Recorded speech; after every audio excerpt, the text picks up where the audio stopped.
সবাইকে মাহে রমজানের শুভেচ্ছা জানিয়ে আজকের মতো আমার ভিডিওটা শুরু করছি। হে গাইস, আসসালামু আলাইকুম। আমি মাকে আশা করি আপনারা সবাই ভালো আছেন এবং আমিও ভালো আছি।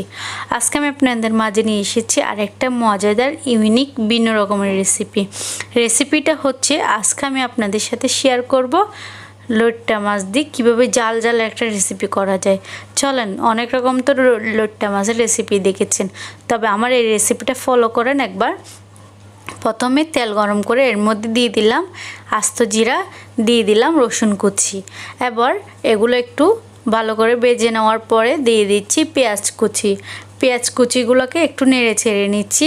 নেড়ে ছেড়ে নেওয়ার পরে একটু যখন ব্রাউন কালার হয়ে আসতেছে এ পর্যায়ে এসে আমি দিয়ে দিব এর মধ্যে পেঁয়াজ পাতা, যেটা অন্য সিজনে নাও থাকতে পারে, এই শীতের সিজনে ছিল বিদায় দিয়েছি, আপনারা না থাকলে না দিবেন।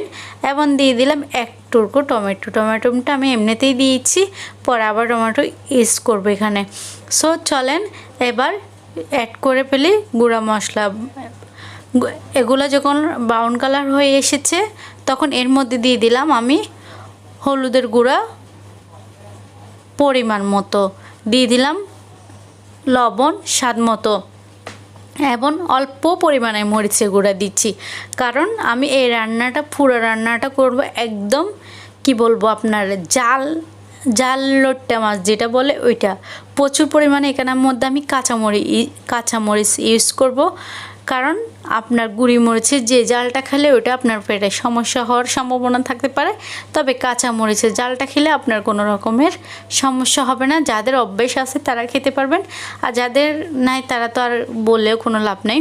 তবে আমি কিন্তু অনেক পরিমাণে কাঁচামরিচ দিয়েছি, আপনারা দেখলেই বুঝতে পারবেন কি পরিমাণে কাঁচামরিচ ইউজ করেছি আমি এই রেসিপিটার মধ্যে। আমার থেকে একটু জাল জাল খেতে ইচ্ছে করেছে, তাই জন্য আপনারা এভাবে একবার বাসায় ট্রাই করবেন। এবার দিয়ে দিব লইট্টা মাছ কেটে ধুয়ে রাখা। এই মাছগুলো হচ্ছে আপনার যেগুলো ছোট ছোট চিকন মাছ কতগুলো আছে, ওগুলো হচ্ছে আপনার আরেকটা মজাদার স্বাদ। ওই মাছের লইট্টা মাছগুলো এখানে ইউজ করেছি। এরপর দিয়ে দিব আপনার টমেটো, প্রচুর পরিমাণে টমেটো দিবেন, দিলে আপনার মাছের সাথে খেতে ভালো লাগবে, তাই জন্য দিয়ে দিচ্ছি। এখন অল্প পরিমাণে পানি দিব, পানি না দিলেও চলবে, তারপরে দিচ্ছি আমি। এবার পানি দিয়ে কিছুক্ষণ 10 বা 15 মিনিটের মতো রান্না করে নিব।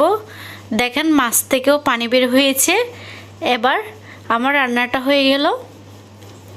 আর লইট্টা মাছ রান্না করতে কিন্তু বেশি আপনার সময় লাগে না।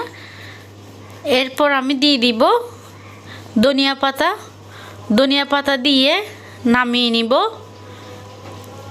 দেখলেন তো কত জলদি হয়ে গেল আমার জাল লইট্টা মাছের রেসিপিটা। তো আপনাদের থেকে রেসিপিটা কেমন লেগেছে এবার বাসায় একবার ট্রাই করে দেখবেন, কারণ অনেক রকম তো আপনার লইট্টা মাছের রেসিপি খেয়েছেন। আমার এই নিয়মটা ফলো করে, এই রেসিপিটা ফলো করে একবার বাসায় করে দেখিয়েন, আপনাদের কষ্ট বৃথা যাবে না। আর অবশ্যই যারা জাল খেতে পারেন তারা ট্রাইটা করবেন, যারা জাল খেতে পারেন না তারা অ্যাভয়েড করবেন, কারণ আপনারা চাইলে মরিচ কমও দিতে পারেন যারা জাল খেতে পারেন না। কারণ আবার আমার রেসিপি দেখে আপনারা বাসায় তৈরি করে আবার চোখে নাকে পানি একসাথ করিয়েন না। সো আজকের রেসিপিটা আপনাদের থেকে কেমন লেগেছে আমার লইট্টা মাছের জাল এই রেসিপিটার নাম কি দেওয়া যায়? লইট্টা মাছের রেসিপির নাম কাঁচা মরিচের লইট্টা মাছ। সো আপনারা কমেন্ট বক্সে জানাবেন। আর যদি আমার ভিডিওটা আপনাদের থেকে ভালো লেগে থাকে তাহলে লাইক কমেন্ট সাবস্ক্রাইব করে দিবেন। আর ফেসবুক পেজ থেকে হলে ফলো করে দিবেন। আমার ফেসবুক পেজে হচ্ছে অ্যাবি আঁকি, এবং আমার ইউটিউব চ্যানেল আর একটা ইউটিউব চ্যানেল হচ্ছে অ্যাবি আঁকির ব্লগস। আপনারা সব ধরনের কীভাবে মাছ কাটতে হয়, কীভাবে ধুতে হয়, সব ধরনের এমন নানা রকমের ভিডিও আপনারা ওই চ্যানেলটাতে পেয়ে যাবেন। আপনারা চাইলে ওখানে যেয়ে দেখে আসতে পারেন এবং একটা সাবস্ক্রাইব করে দিতে পারেন। আর আমার এই চ্যানেলটার মধ্যে একটা সাবস্ক্রাইব করে দিবেন, লাইক করে দিবেন, পাশে থাকা বেল আইকনটি ক্লিক করে দিবেন। সবাই ভালো থাকবেন। আজকের মতো বিদায় নিচ্ছি। আল্লাহ হাফেজ।